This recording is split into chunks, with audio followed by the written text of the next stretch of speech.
Welcome, everyone. My name is Ann Bossler. I'm the chair of the City of San Diego Commission for Arts and Culture. Thank you for joining us today for our monthly meeting of the commission. I'd like to ask my colleagues on the commission, if you would, please keep your video on throughout the meeting to help remain as accessible as possible. Ask the same of our participating city staff. Now we're going to do a quick roll call to confirm commissioner attendance. When I call your name, if you would please unmute yourself and say present. Commissioner Rebecca Smith. Present. Good morning, everyone. Good morning. Commissioner Dehan Blevins. Commissioner Amani Robinson. Commissioner Tracy DeZenzo. I'm here. Hello. Good morning. Commissioner Fritz Friedman. Present. Hello, Commissioner Tyler Hughes. Good morning, all. Good morning, Commissioner Nuwana. Commissioner Abe Hughes. Present. Good morning, Commissioner Leanne Kim. Commissioner Kamal Martin. Present. Good morning, Commissioner Moctezuma. Commissioner Keith Opstead. Present. Hello, Commissioner Becky Philpott. Present. Good morning, Commissioner Good morning. Alberto Polita. Okay, thank you so much. Present. Yeah. Oh, good. Okay, thank you so much. Your attendance has been noted all, and joining us today, including our city staff, Executive Director Jonathan Gluss, our Chief of Civic Arts Strategies, Christine Jones, our Project Manager, Bel Reza, and Senior Public Art Manager, Chuck Miller, as well as Senior Arts and Culture Funding Manager, Kip Eishen, and Civic Arts Project Manager, Dr. Laura Bullock. I would now like to call on, let's see, Commissioner Tyler Hughes to please read the Commission for Arts and Culture Statement of Purpose and Vision. Excuse me, Thank Chair you, Chair. Bosler. Just noting Commissioner Kim just arrived. Her attendance has been noted.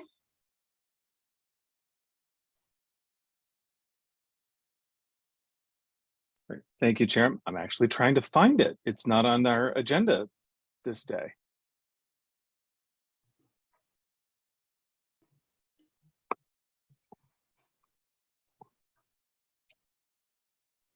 Thanks, Belle, for saving me.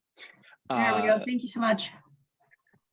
The vision of the Commission for Arts and Culture is expanding our world by celebrating creativity in San Diego. The purpose of our commission is the City of San Diego Commission for Arts and Culture serves in an advisory capacity to the mayor and the city council on promoting, encouraging, and increasing support for the region's artistic and cultural assets, integrating arts and culture into community life, and showcasing San Diego as an international tourist destination. Well done. Thank you so much for that. And before we get into today's agenda, I'm going to call on Bel Reza to please run down some of the guidelines for today's meeting. Good morning, commissioners. In an effort to provide greater accessibility, members of the public may now join the meeting as webinar attendees. This is in order to provide virtual, non-agenda, and agenda comment in real time.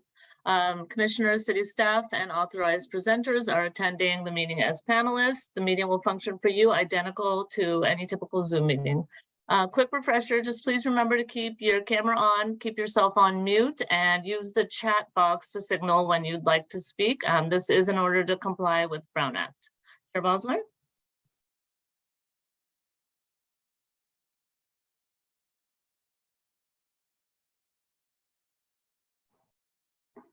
All right, let's see here. We will now move to non-agenda public comment. Public was invited to submit public comment on agenda and non-agenda items via a web form accessible through the agenda and the commission's website. Members of the public may also join this meeting as webinar attendees if members of the public have submitted comments in writing via the web form. Staff will read aloud the public comment submitted per city public comment protocol, and I will call on Belle to please read aloud any non-agenda public comment or to call on any attendees who would like to provide such comment. Thank you, Chair Bosler. To those members of the public in attendance, please click the button to raise your hand to indicate that you would like to comment. I will enable you to speak, send you a prompt to unmute yourself in order. When I call your name, please state your name for the record. You will have 3 minutes to provide comment, after which you will be placed on mute again. Please raise your hand now if you would like to provide non-agenda public comment. Seeing none, Chair Bosler.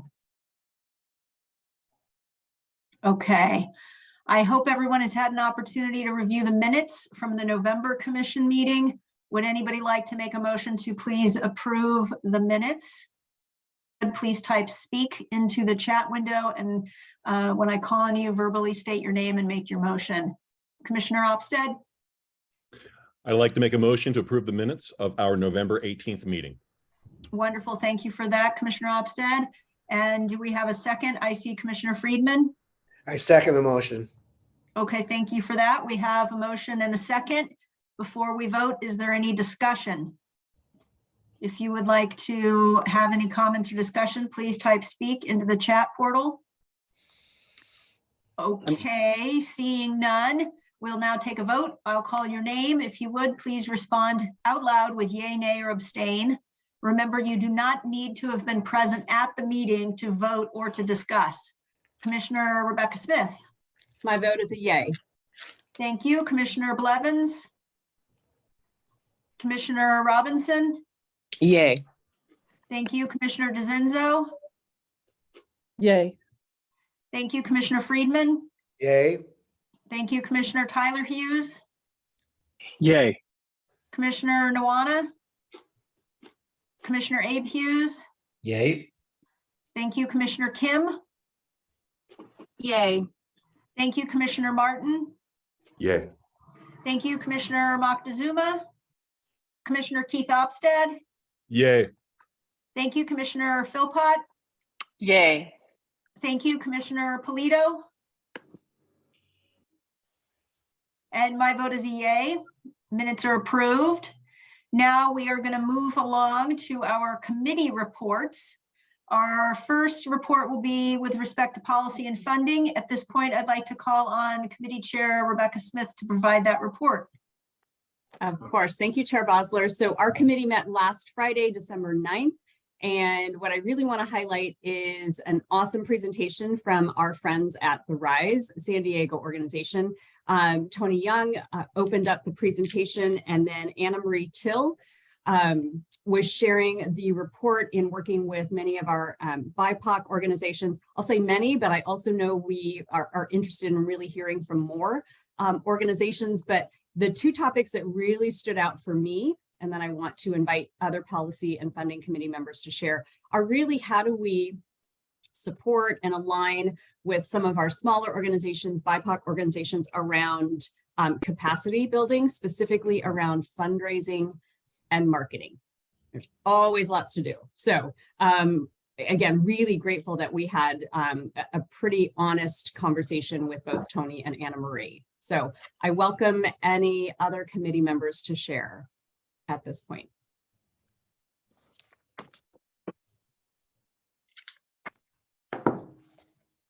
Commissioner Tyler Hughes. I just wanted to add the amazing work that RISE has been doing on helping smaller grassroots nonprofit organizations really on their capacity building for grant writing and bringing in dollars. And we had a really robust conversation around fund development and ways that they are expanding, and some cross-pollination out into the wider nonprofit network of San Diego. And it was a really rewarding conversation. And thank you, Rebecca, for fostering that conversation, and for the staff for arranging it. Absolutely. And as I said to Tony on that call, you know, we're really looking forward to just more an ongoing conversation. So any other commissioners on the policy and funding committee? All right, seeing none in the chat, Chair Bosler, I'll turn the meeting over back to you. Wonderful. Thank you so much for that. Next up would be Commissioner Opstead. If you could provide committee report with respect to public art. Of course. Thank you, Chair Bossler. The Public Art Committee did not meet in December, and we do anticipate meeting in January. So I have no additional information to share. Thank you. Okay, thank you for that. Next, we will have Commissioner Tyler Hughes with respect to the Advocacy and Outreach Committee, please. Thank you, Chair. We had a really exciting meeting on the 2nd of December. This was our first advocacy and outreach meeting in a while.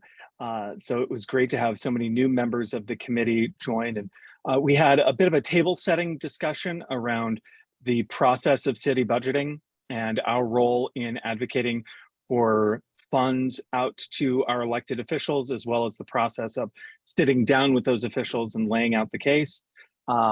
Jonathan took us through the annual budgeting process of December through March, where we are right now. And we had a really robust discussion about where we're headed as a committee going forward. And I think we've got some really exciting energy on that committee now, and look forward to, once we're done with City Council one-on-ones, really keeping things moving forward, especially as we advocate for Penny for the Arts. Thank you so much, Commissioner Hughes. Let's see, next we will hear from Commissioner Friedman with respect to our Commissioner Engagement Ad Hoc Committee, please. Yes, we were unable to have a meeting this month, but we will have one next month. But what was going to be proposed, and I'd spoken about this with several commissioners anyway, on an ad hoc basis, were a couple of events. One was a possible lunch and a visit to the Stewart Collection at the University of California in San Diego. I had a chat with Jessica Berlanga Taylor, who's the new curator and director, and she would love to have the commission come over to introduce the collection and to talk about ways and to create bridges between UCSD and the commission. Also, another proposal was to visit the ICA, the museum, the ICA museum in Encinitas, to do the same thing. I think it's very important for commissioners to really get involved with many of the arts and cultural institutions that somehow we are involved with, either financially or from a policy standpoint. And this is one of the introductions. Another thing we are going to discuss is to have bi-monthly commissioner cocktails at some place where we can get to know each other a little bit better. Now, of course, the Brown Act does not allow us to talk about business, so it would have to be non-business. But I think it is important for commissioners to get to know each other, their backgrounds, their interests. I think it's good for a robust conversation and cross-pollination of future ideas. And that's it for the time being. Thank you so much for that, Commissioner Friedman. And I see Commissioner Hughes, you wanted to bounce back to advocacy and outreach for a second. Thank you very much, Chair. Sorry, I forgot to report on two of the big things that we've done. We've been moving forward with the one-on-ones with City Council members, and really want to thank Bell for the yeoman's work in arranging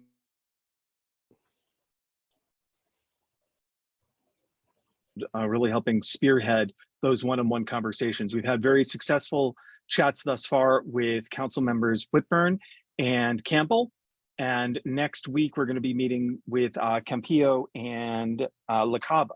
So excited to just keep those conversations going, and hope we can bring in other members of the commission. Those of you who are representing districts for La Cava or Campillo, please check in with Bell if you're available to join those calls, because we'd love that. And as we work through the rest of City Council, for those of you who are appointed by those council members, we'd love to have you in those calls as well. Thank you all. And thank you, Commissioner Tyler Hughes. Your advocacy work is paramount, and we're reaping the benefits of that. Everybody has been so supportive of Penny for the Arts, making sure that the commission has staff that's needed to do all of the work ahead of us, and very complimentary of everything that's been happening in this space, and they want to see that continue. So a big thank you to everybody for that. Let's see here. Let's see, Commissioner Abe Hughes, did you wish to speak? Yes, a question for the other Commissioner Hughes. Question about those meetings with council members. Are those just calls or are they actually in-person meetings? Great question, Commissioner Hughes. They are Zoom calls thus far, or Microsoft Teams, or whatever system those individuals want to use. We're still doing those virtually, and personally, I'm a big fan of that because that means that we get a little bit more of the council members' time and attention during those. We've noticed in the past that they always have to, in person, they got to move through things quick, but because we can go right up to the minute where then they have to skedaddle, we're able to sort of monopolize their time a little bit more. Okay, thank you. Okay, thank you for that. Now we're going to move into our director's report. With that, I'm going to, let's see, before I hand it over to Jonathan for that, is there any public comment, Bell, on this particular agenda item? I'll check really quickly. To those members of the public in attendance, please raise your hand now to indicate that you'd like to speak. Seeing none, Chair Bosler. Okay, wonderful. With that, I'll hand it over to you, Executive Director Jonathan Glass. Good morning, everybody. Great to be here. I have to say, Chair Bosler, this is the fastest meeting in recent history thus far. So I am going to turn it. As they say, waste not, want not. So Yeah, exactly. So in a few minutes, I'll turn it over to Christine to give a few programmatic updates. But before that, excuse me, a little bit of housekeeping. I'd like for everybody to be prepared that the city is starting to anticipate moving back to in-person meetings. I shared this with the executive committee last week. Just to remind everyone, we don't control this. It's actually the state that controls Brown Act decisions, and the luxury that we have had of going virtual has been due entirely to waiving of Brown Act because of the pandemic. The state has already lifted that for their boards and commissions. And they anticipate taking an action sometime in January. Because we are at the mercy of the state, we don't know exactly when this is going to happen, but staff has been instructed to be prepared. So we are already looking at meeting rooms inside City Hall, or CAB as we call it internally. For those of you who are new-ish to the commission, the full commission does meet on 12th floor in what is called the council committee room. Council is the only ones who actually meet in council chambers, but there's an adjacent room that has full technology. That's where we meet for commission meetings. It will be up to the chairs of the committees whether the committees will meet in that room or in a regular board or staff meeting room. And we have a fair amount of options. The question of hybrid is TBD. Staff has made it really clear that for purposes of access, we firmly believe that we should have a hybrid availability. That, again, is in the hands of the state. So we just literally don't know. So I'm asking you firstly to hang in there. Let's enjoy hybrid or virtual as long as we can, but please start thinking about the necessity to start coming back to City Hall. And we will keep you posted through executive committee, we'll keep you posted as soon as we have any further notice. And then each of the staffers working with committees will talk to the chair one-on-one about how the chairs would like to see committee meetings conducted moving forward. So So that's the- Jonathan, one of the Yes. things that we've talked about, and my Zoom glitched out, so I was just giving you all an example of how much we continue to love the virtual space. One of the things that we've talked about has to do with scheduling, and given folks schedules, and at the point that we need to pivot back to being in person or some variation of hybrid, doing a doodle poll for the overall commission meeting and the committee meetings. Did you want to speak to that just a little bit and how we see that rolling out to be sure that we accommodate folks' schedules as much as we can? Yeah, happy to do so. Because everybody has gotten used to meeting in this way, and we understand, and right now I'm using the royal we. City Hall writ large understands this platform is so much more convenient for everyone. It's much more convenient for staff. And we understand that for you all, it means, traveling to City Hall. So we're trying to be really respectful of that. But to Anne's point, you all have built your schedules over the last few years around the convenience of virtual. So we'll send out a doodle poll. We'll work with every committee chair and we'll send out a doodle poll to gauge what would be best for you who participate at the committee level. And then we'll do the same for the full commission. Pre-COVID, we met at 8:30 in the morning. And that was to be respectful of people's business day. Life has changed since that time. So it will be up to you, working with Anne and the executive committee on how you want to schedule your meetings, and staff will just accommodate what you desire. Any other questions on that? Let's see, Commissioner Friedman. Yeah, I just have a fast question, John. Is it possible to have these meetings during non-business hours, like at 5 o'clock in the evening, so people can have their business day, then they just come, they bring their dinner or something, whatever, and just have the meetings. I'm just trying to figure out, out of respect for the others who really have those 9-to-5 jobs. Yeah. Thank you for that question. The answer is yes. The city of San Diego, in practice, holds all of our meetings in the day, during the business day, because we are relying on technical staff, technical as in IT staff. Oh, yes. Sometimes city clerk,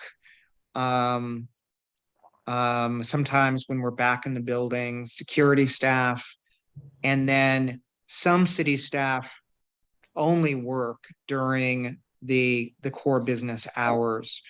This staff is more malleable. We can adjust our schedules if you choose to have a 5 to 6:30 meeting or something like that. I can see some faces on my team not happy with me saying that, but yes, we can accommodate early morning and early evening if that works better for you all, and also for constituents that now will have to travel to a meeting site. So we can certainly consider that. One last thing on this is Commissioner Smith does remind us that periodic meetings off-site at cultural facilities is very desirable. So we're open to periodic full commission meetings in different parts of the city as well. So we can map all of that out. And Jonathan, can you remind us, what's the earliest that we would be asked to be back in person? It's sometime in January, is that correct? Yeah, state will go back into session the week of the 10th. So it could be as early, honestly, as the third week of January. Okay, which is interesting also- because they're also balancing the fact that we're like 45% more COVID cases in the last few weeks. So it's, you know, it's going to be interesting to see how this evolves. Absolutely. And you know, I've hesitated to even bring it up because it is, you know, pivoting to something that is not as accessible, is not as easy. I believe, as many staff, there is an issue of lack of accessibility for our audiences. But again, we're in the hands of the state. Certainly, the state is getting a lot of feedback from municipalities and other government agencies across the state around the challenges of this. But again, the state has already gone back to in-person. They are doing in-person hybrid. So if anybody would like to attend the California Arts Council from San Diego, you have that possibility. They very likely will not mandate that, however. So all TBD. And thank you for being flexible with us. In addition to that, staff is incredibly busy right now. Mid-year programmatically means we are moving a lot of projects in addition to the grant program through. I am going to ask Christine to give you a couple highlights of that kind of work. Before I do so, however, World Design Capital. So we have submitted, we being World Design Capital Inc., has finalized a report to World Design Organization for the overall calendar for 2024 with the 7 anchor signature events that we are legally obligated to deliver. So that has happened just within the last week.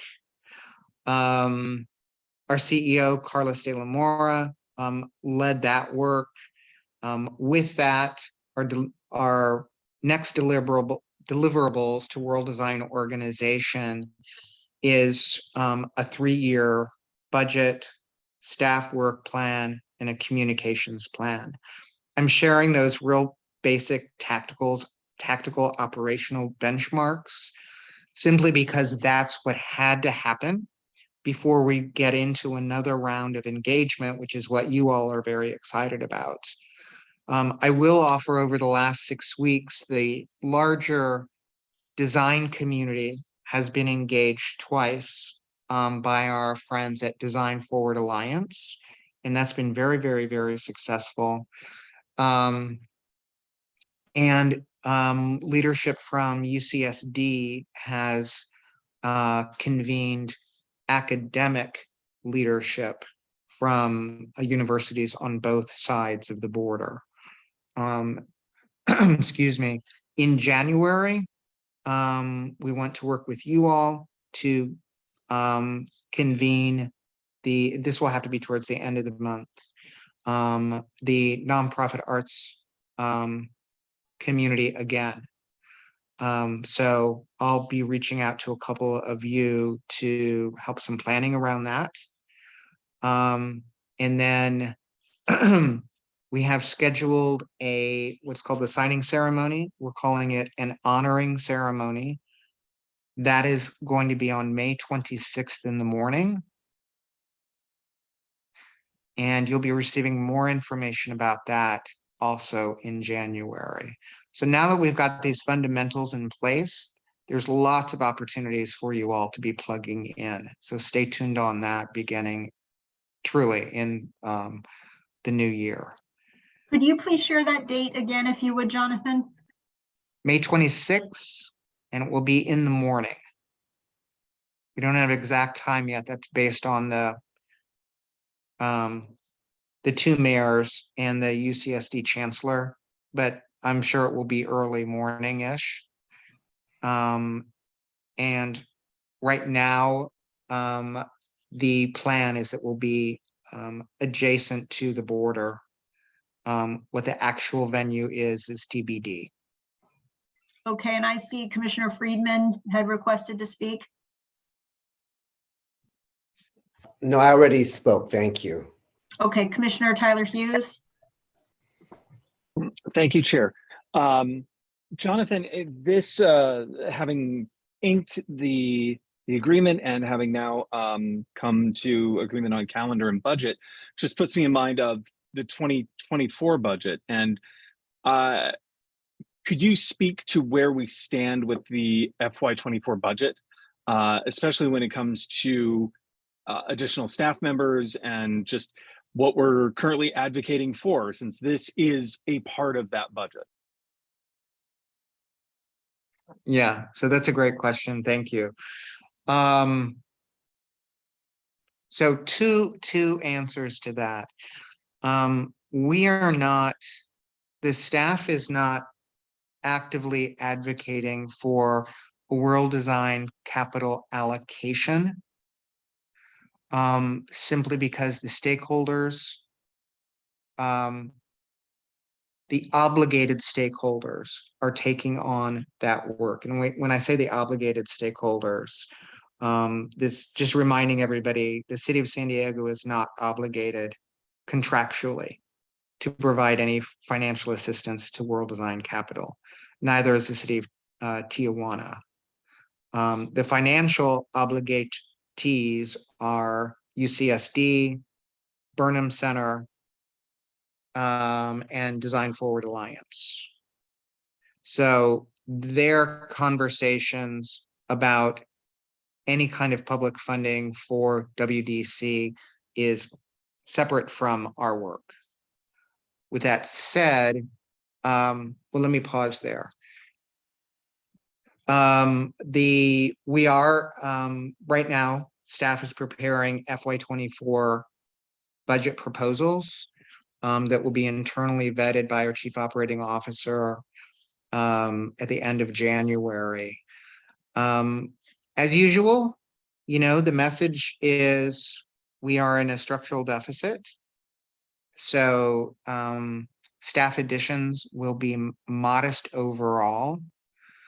And we need to make a very strong case for any additional staff. And the argument needs to be within the guise of the city's highest priorities. In our case, it would be equity.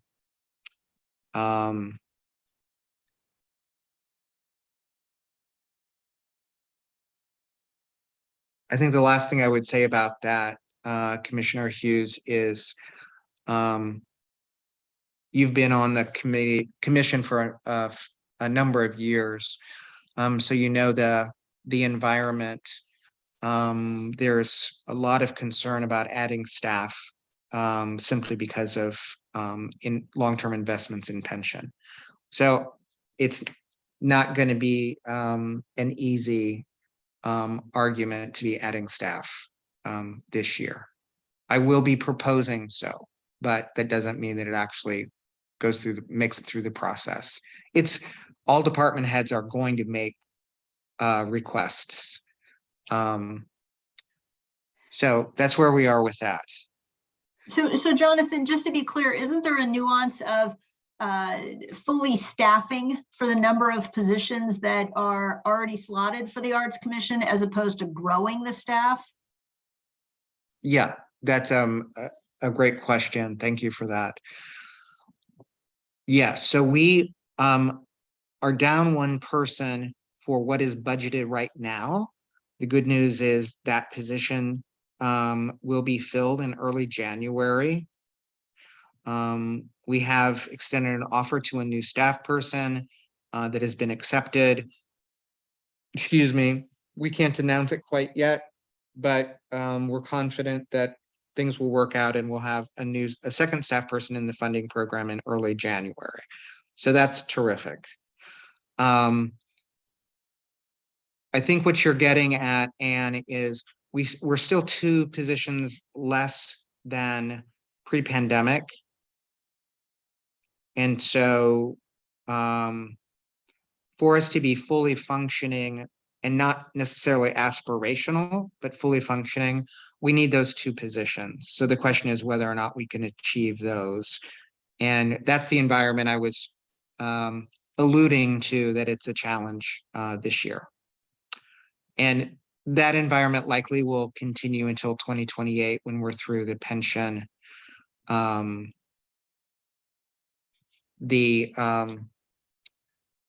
I want to say, the structural deficit due to pension obligations. I'll pause there for Commissioner Hughes. Yes, Jonathan, just wanted to mention that, since we're on the topic of staff and allocation of resources, right? We have to be realistic about how much I would say the staff can actually take on, right? They're doing their normal operating things, but I noticed and observed that even during like Park Social, I mean, that seems to take an enormous amount of time on, weekends, and people have families and what have you, right? Right. And I'd just like to put a thought out that, could there be an organization that could run some of that kind of stuff, right? Because I think they're tremendous initiatives. They really are, to get art out in the public like that. But could there be a third party that we rely on and we contract to run those, so that our own staff can perhaps use their precious time on other things, right? Instead of executing a series of projects all over the county. Absolutely, 100%. And in a lot of cities, there is a partner agency, a nonprofit partner agency that will be contracted specific for the types of projects you're referring to. We need to together really identify, we can do an RFQ for some of this work for project management. In fact, for California Creative Corps, which is the $4,750,000 we just received from the California Arts Council, that's being contracted out to Catalyst of San Diego and Imperial Counties and SD-RAC. It still means Christine Jones probably is going to give 20% of her time to just contract management, but the real on the ground work will be led by Catalyst. So, Commissioner, you're absolutely right. And looking forward, we need to think differently about some of these projects. Park Social was unique in that was born out of COVID, when no one had capacity whatsoever. And we, like so many organizations, we just went full throttle, really to get money into the hands of working artists in town. But moving forward, I think that's a great idea, and I look forward to working with you on that. I guess one final comment I would say about that is World Design Capital is a great example as well. In most of the situations in other WDC cities, the city actually produces. And then they spin off a nonprofit to run the legacy programs. But Cape Town, Mexico City, 2 examples where they just hired staff and the city ran it. We knew better than to try to take WDC on. And thus far, it's been a really successful model. Well, we may just need to think about, 2 or 3 organizations that could be capable of possibly executing stuff like this. And, meet with them, see if there's an interest, see if they might be willing to do that kind of thing. Obviously not for free, but, as we put up an RFQ, they would be ones that would participate. But I think that it's something to consider. And as we move forward with more ambitious, art projects out there, I think we benefit from being like some of these other cities you mentioned. Yeah, and it strengthens the ecosystem by us investing in partner organizations. This brings to mind, RISE is also an example of that. We don't have in our funding team, we don't have the capacity to actually do the level of hands-on technical assistance that we know small and mid-sized organizations in particular really need. So we have outsourced this to RISE. Just a thought on that. The last thing that I would like to just remind everybody is State of the City is the 11th at the Civic. I hope you all can be there. Like to offer also that starts at 5:30. Some commissions will get together beforehand. So that might be a nice opportunity for you all to spend some time with staff in more of a social way before we go over to the event, and would be happy to work with Fritz on a gathering like that if you'd like. And That with would be that, great. happy to, Fritz. Happy Thank to. you. So with that, I'll turn it over to Christine Jones to do some very tactical updates on everything programmatically that's going on. Yes, Jonathan, before we do that, can you update us on the cultural arts plan and where everything is with that? absolutely. And that'll be a good way to transition over to Christine.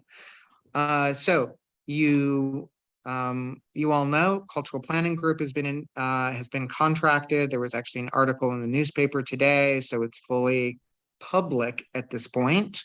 Cultural Planning Group is a San Diego-based firm, have done more than 200 cultural plans across North America. They also have offices in Miami, Philadelphia, and Honolulu. But they're based here in San Diego. We have, right now, we are in preliminary planning with them. And by that, I mean, we're just starting to put together the details of the 18-month calendar.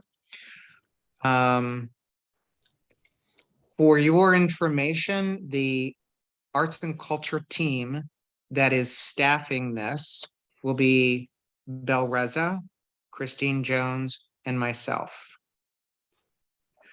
So you will be receiving a lot of information from either Christine or Bel in the coming months.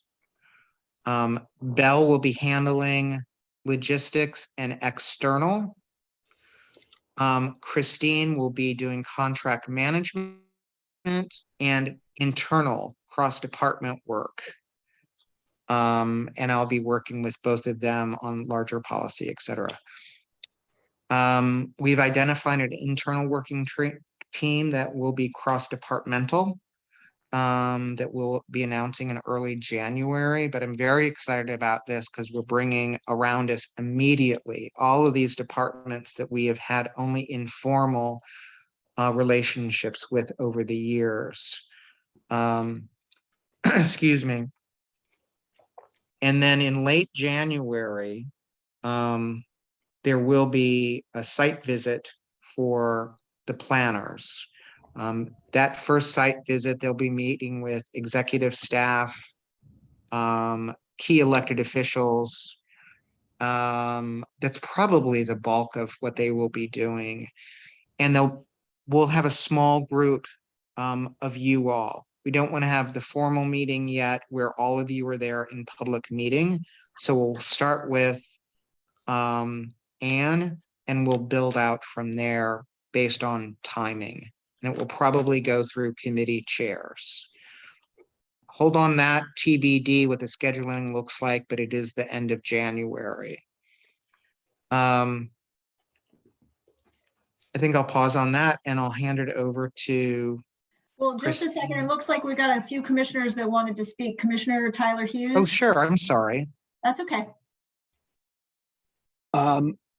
Thank you, Chair. And this is more, Jonathan, just related back to the staffing discussion. I think this is something we can just keep pushing forward with elected official discussions. It's just, I know that with the, the group you just named, you, Belle, and Christine are all incredibly competent, incredibly good at what you do, but also some of the most overworked people on the planet. And my fear with cultural planning is that we're just adding to the portfolio of things that will just eventually drain you all, and then we as a city will lose you because you're either husks or find better jobs. So I want to keep reiterating to my fellow commissioners that when we're talking to city officials, that we understand the structural deficit. We understand adding people to the staff does come with the cost of added pension dollars, but it's worth it. Because if we are going to retain the people we have who are all uniformly excellent at what they do, and we're going to serve the city of San Diego in the way that we're supposed to, and we're going to meet city council's mandated priorities, such as impact and individual artists, where we don't have the staff right now to even draw up what the funding plans for those would be, let alone actually cutting checks to those people. We are doing a disservice to the long-term health of the city by not staffing up the way we should be. And we are operating with a team. Equivalent amount of money goes out through the County of Los Angeles. County of Los Angeles gives away about the same amount we do. And they do it with, they have 6 people just in their funding team, let alone the entirety of their team. So I say that to reiterate, in every conversation we have with electeds, I don't really care about your pension problems. I really don't care about the structural deficit, because you're adding elsewhere. You're putting people to work in places elsewhere in your budget, elsewhere in the city, but you're forgetting the fact that this team is doing more with less, and these are critical roles. And if you want to be America's finest city, well, damn it, we deserve America's finest arts team. So I'll get off my soap. There we go. Get after it, Commissioner Hughes. Commissioner DeZenzo, did you wish to speak as well? Yes, I just want to ask Jonathan about the potential of having a table for the commission at the State of the City. It's at the Civics. What do you mean, like a information table? Yep, kind of what we Oh. did for D2 that one time when I showed up with Carla. So we were just there representing, and if anybody in the community had a question, they could come up and talk to us, find out more. You know, that is a terrific idea. It's been a few years since we've had an in-person, and this mayor never has. Yep. I don't know if they're having tables or not, but I'll reach out to the mayor's office this morning and ask. Great Okay. idea. Yeah, and I'm perfectly willing to do that. I love doing it. So yeah, count me in. Much appreciated. I'll let you know. Okay, If thank you no- for that, Christine. Very sorry for the waylay. Christine, I'm turning it over to you to any other programmatic reports. No, no problem. So good morning, commissioners. It's nice to see everyone. So cultural plan was going to be my primary update, but it sounds like we've already gotten there. So I'll let that sit with you, but we're really excited to be getting started with cultural planning group. You know, as you know, it's going to be about a 20-month process. So you guys will be getting updates and details as we go. One of the other things cultural planning group is doing in the next, this winter, is preparing kind of what they're considering a framework plan, which will kind of outline the cultural planning process and how they're going to organize it step by step with a timeline.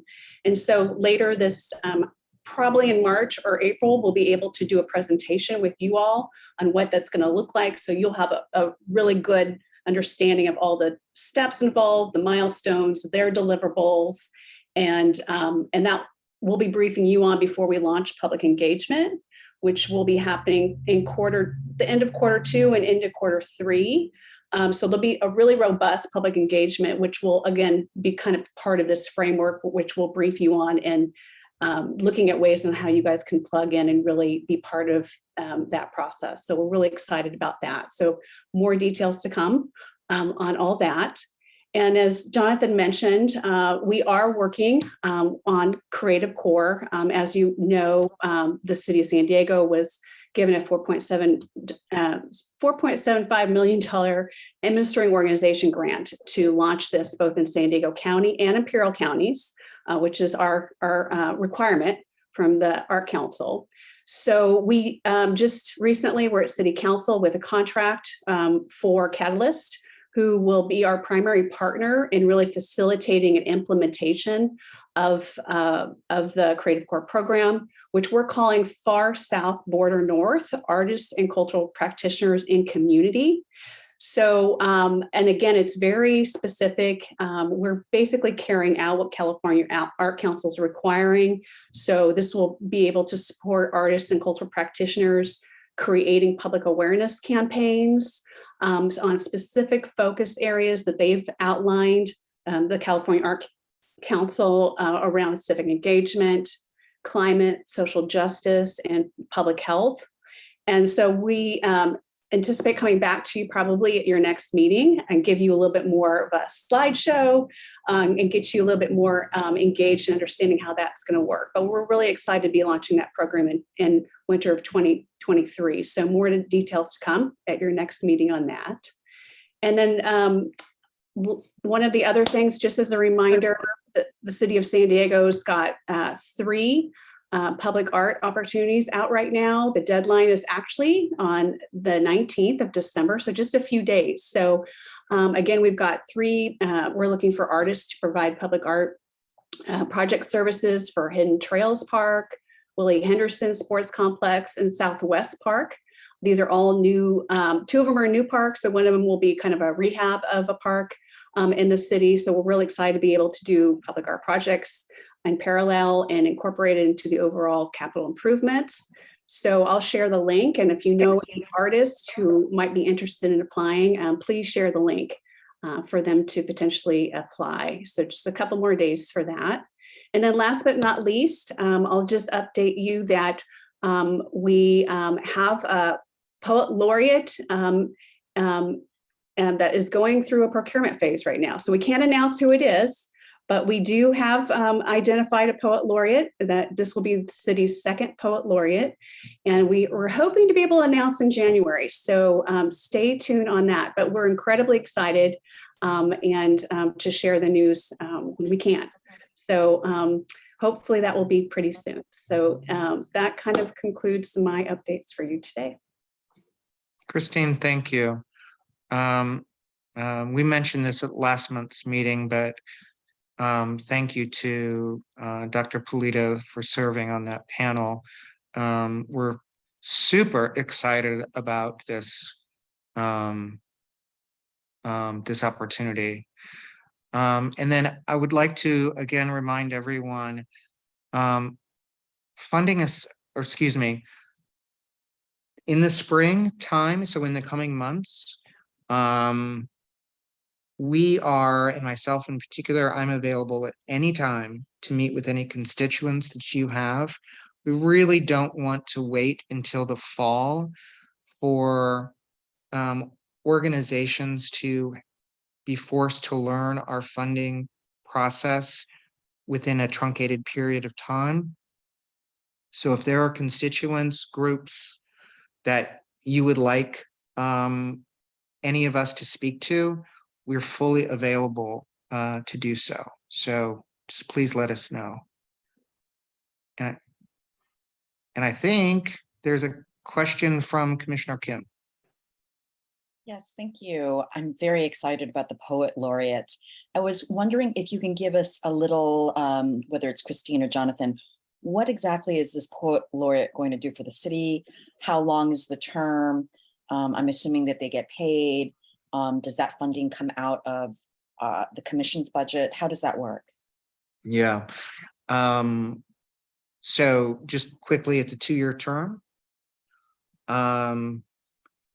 The part of the review process is that they prepare a plan for how they envision their work with the city.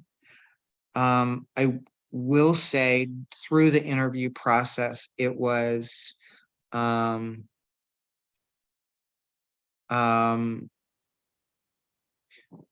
communicated really clearly to all of the candidates that we see this position as the people's poet, as a communicator on behalf of the city, but also on behalf of the community to the city, to embody and represent this very special, unique place that we call San Diego in all of its forms. Actual details of their obligations beyond that are scoped out, are included in the scope. It does include, some real clear basic deliverables, 6 or more community engagement activities, a final project. All of that will be developed in the first few months of calendar year 2024. But I really want to press that we see this as, I'd like to use the term people's poet. Is that helpful? Yes, and are there plans on how we're going to roll this poet out to the public, and publicity around this poet? Because I'm sure many San Diegans don't even know that San Diego has a poet laureate program, So it would just be so great if we really grabbed onto this opportunity to really elevate what this is, and that a city like San Diego has such a thing. Yeah. We are working with the mayor's office, their communications office, on some options. We'll know more after the contract is completed. But rest assured, as soon as that is in place, then we'll be relying on you all to be part of the rollout. So And I code would for just- stay I would- tuned. Very Yeah. quickly, we'll know more. And I would just say, Commissioner Kim, we've had a poet laureate previously, and it was really pretty phenomenal. And it was a pretty well articulated plan that staff championed to make sure that the person was accessible. And then it even continued into code.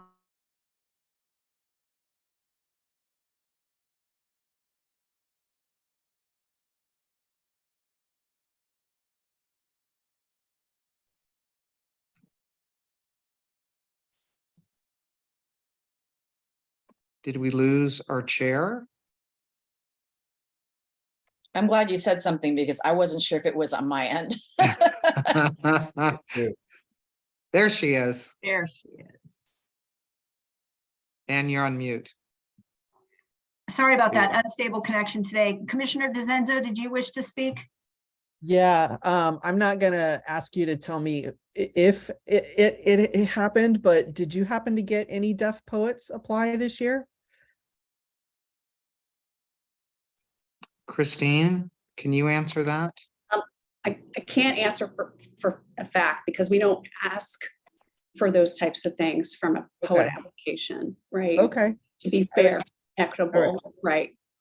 Yeah, I was just interested because I actually put the call out to DCS and, a bunch of other people and just said, please, submit an application because it would be just phenomenal. So okay, cross my fingers.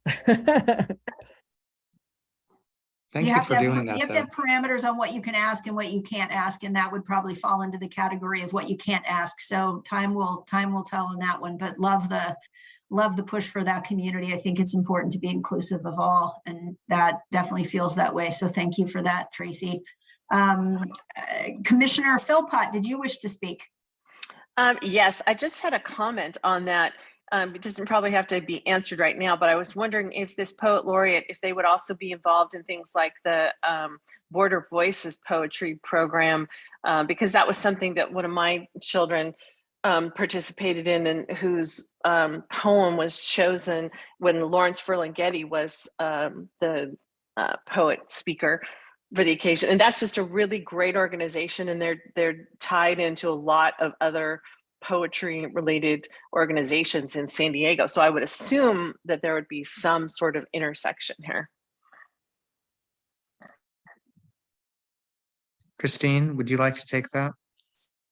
Yeah, there's a lot of inner workings amongst the literary community here. So a lot of them know each other or have worked with each other. So I would imagine, as the poet laureate gets teed up and starts to develop his or her work plan, they will also be starting to think about who they might want to cultivate or reach out to or connect with. So all of that will be evolving over the course of the next few months. In addition, they'll be creating, as Jonathan mentioned, a project in their second year. And so that will kind of have dimensions of potential engagement with different organizations or different poets or the public at large. So TBD, but all wonderful suggestions, and we'll certainly pass that on. Thank you for that, Commissioner Polito. Yes, thank you. I just have a few thoughts. One, it was really delightful to serve on that committee. It's additional work, but I really appreciated the consensus that came out of the group. We wrestled a lot with the finalists, but in the end, I think we were all very happy. And the other thing I want to say with regards to Commissioner Kim's question, I'm a big believer in that the arts have to come out of a very rich context. And our finalist really understands that. And it's reflected in their writing, it's reflected in their presentation. And I just want to say, I think everyone will be very pleased. I'm very excited, and the possibilities are just so many. I mean, this person understands the complexities of our communities and really has captured it in their art. So just my quick comment. Thank you. Thank you so much for that, Commissioner. I'm sorry, but Smith. you guys are just teasing way too much, and now I'm like super excited. So anyways, stop talking about it. Commissioner Smith. Sorry, Commissioner DeZenzo. I asked about the poet laureate at our last month's meeting, and so I am really happy that we're talking about this. And Commissioner Polito, thank you for serving on that committee. I'm going to put this out here to all of us as commissioners as a community engagement opportunity, really. I mean, unless Jonathan says stop, this is one of the times that we get to do more than advising on contractual obligations. So when Ron Salisbury was named our poet laureate, our first one, I was at the time working at Point Loma Nazarene University. I contacted Dean Nelson, who is the head of the Writers Symposium, who brought David Brooks and Cornel West here recently. And I said, Dean, let's do something with Ron. And anyways, we had some really great opportunities. Ron was so open because he knows, and any poet laureate, I imagine, would be happy to get a call from, Dean Nelson. And then this, pandemic thing hit. So we were not able to we were going to do a reading. We were going to have students do some really cool thing. And then we were going to do a reception. I say that though, because none of that, I mean, that was just something that we could just do on our own, contacting the people that we know in the community already. So Commissioner Philpott, anything that you have as ideas, it will be up to our poet laureate to say stop, right? So this is a great community engagement opportunity for us. I'll just say that. Yeah, Okay. if I could just quickly respond. Thank you, Commissioner Smith. So of course, staff has to manage our agreements, our contractual agreements. So there is a contract obligation that the poet laureate will be responsible to, which is a project. And it is a minimal amount of public speaking. I think it's 6 engagements. With that said, we know that these individuals apply to this opportunity because they are passionate about our community and they're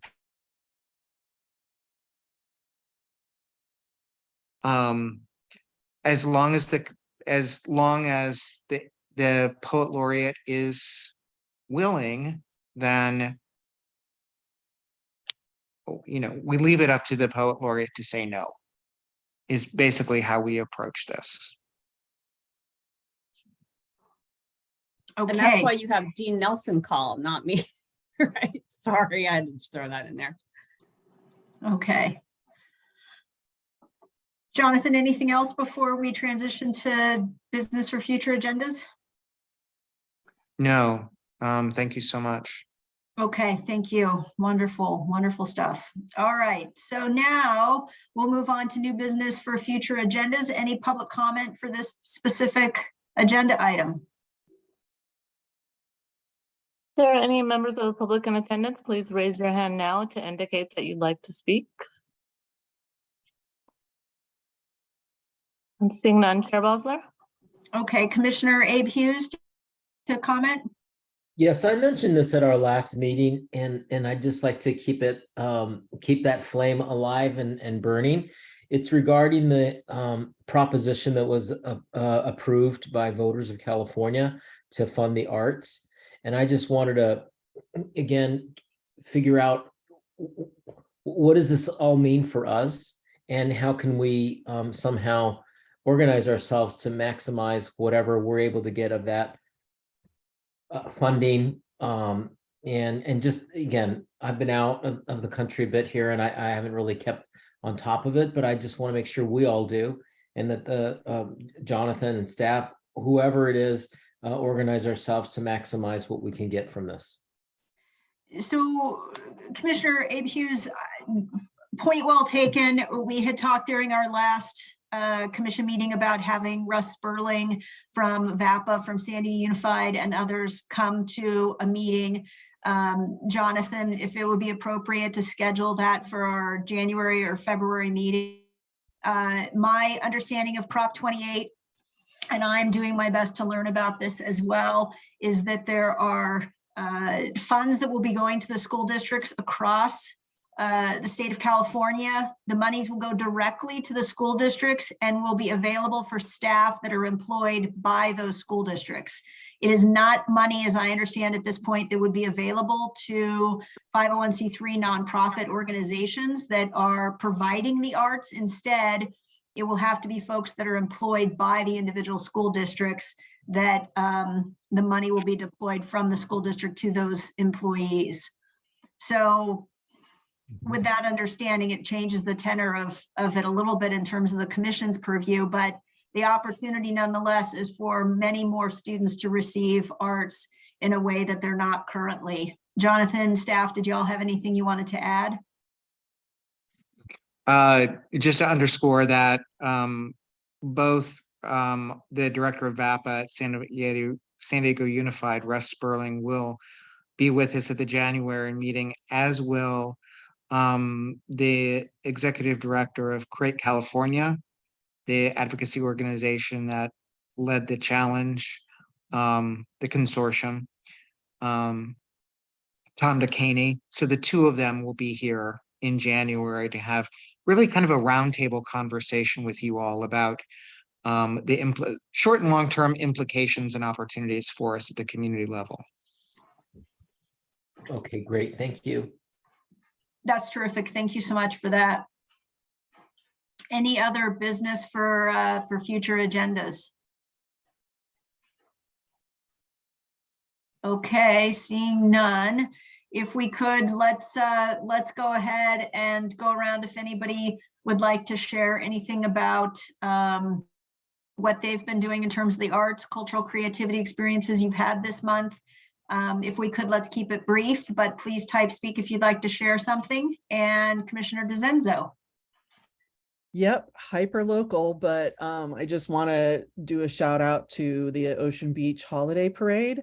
If you have never been to the Ocean Beach Holiday Parade, you need to go next year. It is kooky, just like Ocean Beach. It is just a little weird, but it is an amazing community get together. I mean, we have people from all over the city actually coming to this event to watch a bunch of community groups and just goofy people walking down Newport. So next year, I'm really trying to get the town council to apply for funding, because this is a huge, giant, open to the full city community event. So hopefully next year we'll be able to kind of focus on applying for some funding for it.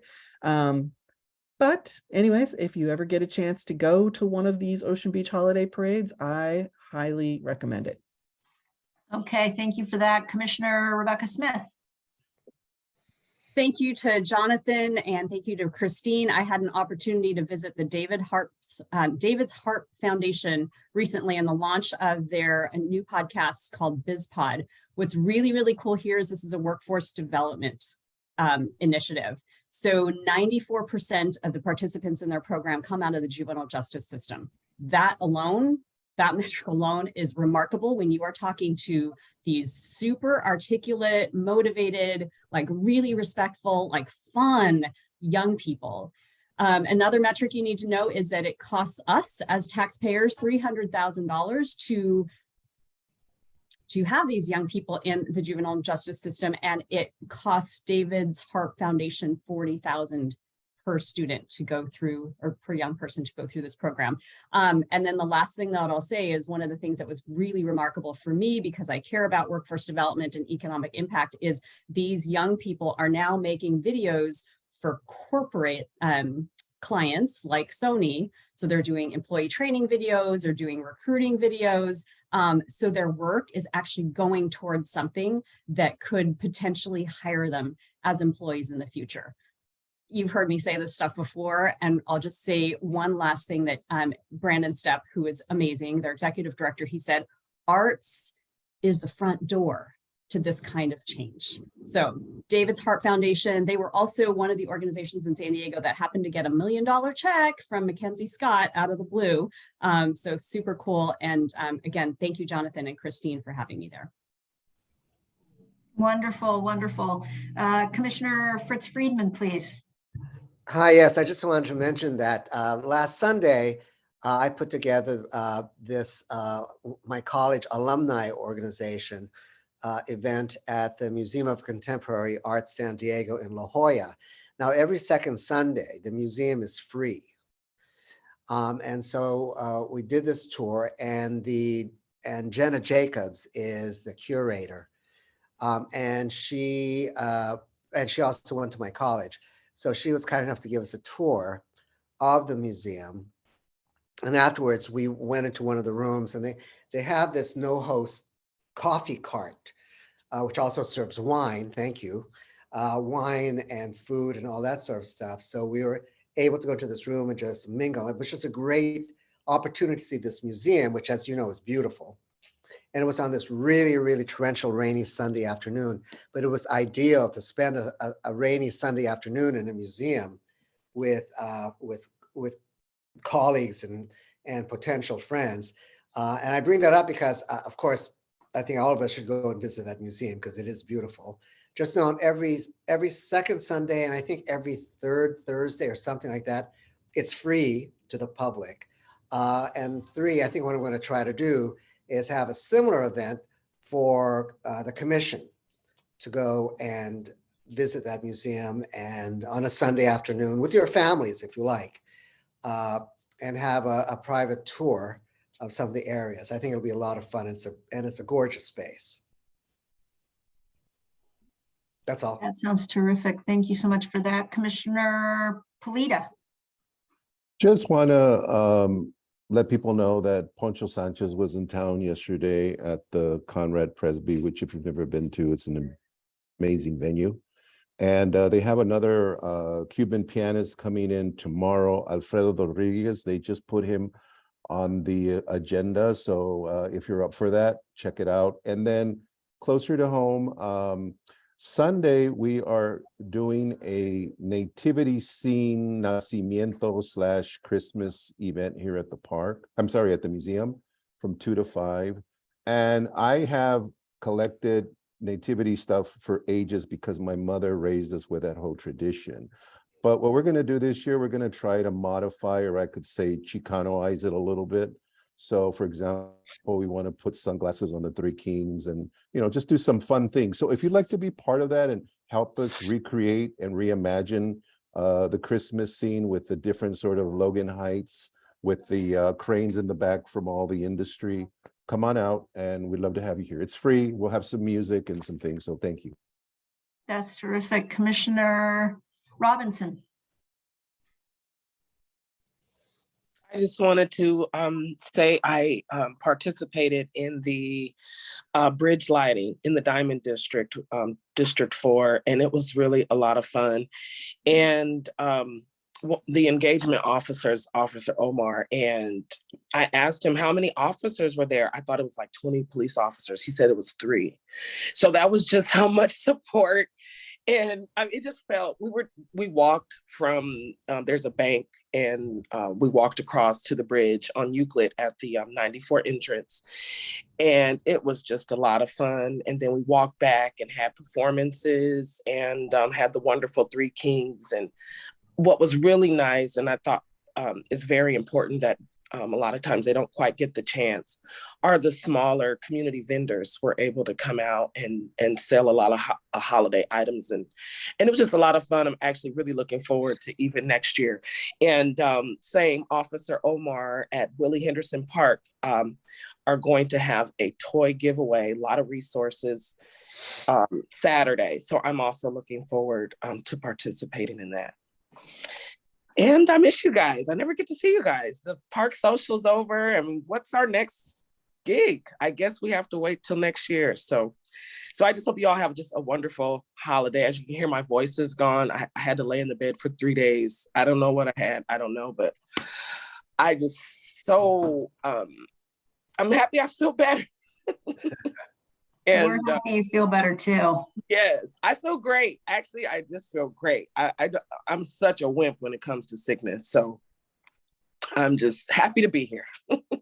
Okay, thank you for that. Commissioner Abe Hughes. Well, my cultural experience is a little away from home.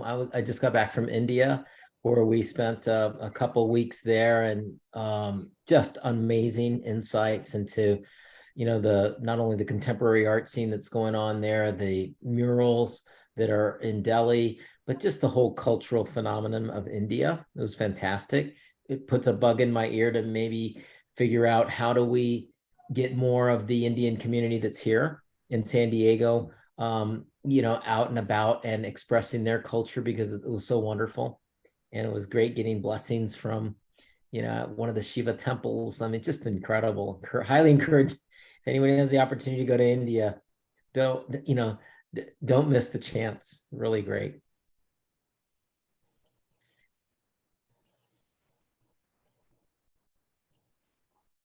That sounds incredible. Thank you for sharing that with us. And a little bit closer to home, had a chance to attend the Gay Women's Choir for their holiday festival, which was very nice, and recently had an opportunity to talk to folks at the New Children's Museum with respect to programming that they're doing and piloting in the local schools for infusion of the arts through social emotional needs as well. So very excited about the work that they're embarking on. And with that, it looks like we will adjourn this meeting of the Arts Commission. Hope you all have a safe, happy holiday, and look forward to seeing you both virtually and in person in the new year. Happy holidays, everyone. Happy holidays. Thank you, everybody. Happy holidays. Happy holidays. See you soon.